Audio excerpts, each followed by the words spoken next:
Well, Israel has been systematically targeting Iran's nuclear infrastructure over the last week.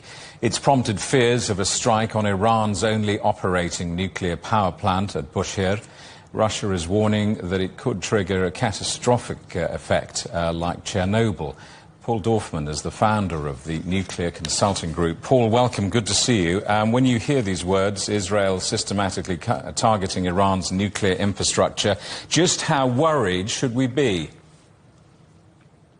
I think we should be very concerned. In terms of Bushehr, Bushehr is beside the coast. It's on the Gulf. The Gulf is a landlocked sea, essentially, with a very small outlet at Hormuz. It turns over very slowly. It's about 35 meters deep. So if Bushehr was hit and there was significant radiation pollution, then you're talking about significant radionuclide pollution to all of the Gulf. Now, what that means is that Bahrain, Kuwait, Iraq, Oman, Qatar, Saudi, UAE desalination plants, in other words, a significant amount of the drinking water of the Gulf states would be severely impacted. Now, that's just the sea.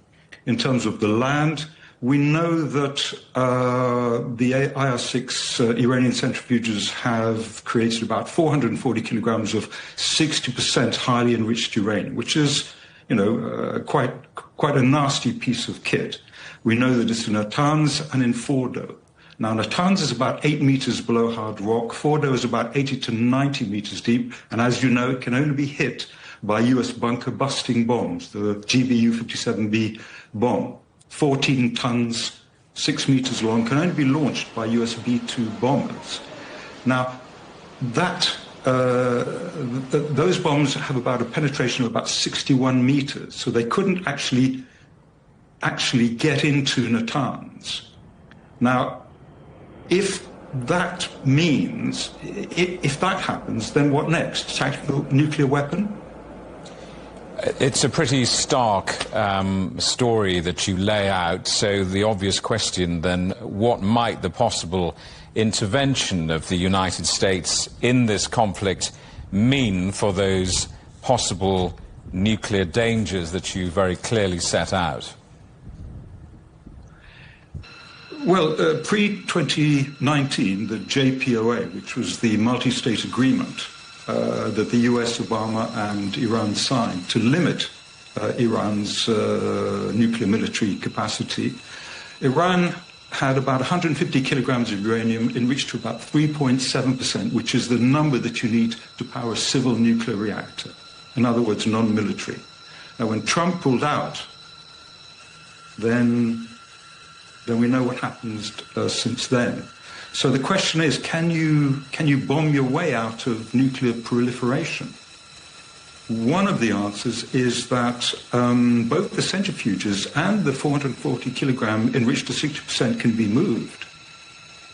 So are we sure that even if Natanz and Fordo are bombed, whether the US gets the significant potentially nuclear inventory that Iran has?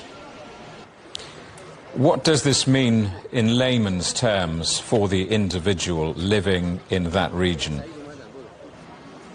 It means they are under risk. This business about turning plowshares into swords, it means that with increased nuclear proliferation in terms of civil nuclear reactors, you will get increased military nuclear proliferation in an increasingly unstable world. So that in this case, it's Iran. In this case, it's the Gulf states. And both are hit on any and or all of Iran's nuclear infrastructure, and certainly on Iran's nuclear power plant in Bushehr, which includes, of course, all of the high radiation spent fuel and spent fuel ponds. You would get a significant radiation release, both to air and to water. So it's a very concerning, it's not a pretty picture. Paul, thank you for coming on the programme. Paul Dorfman, the founder of the Nuclear Consulting Group.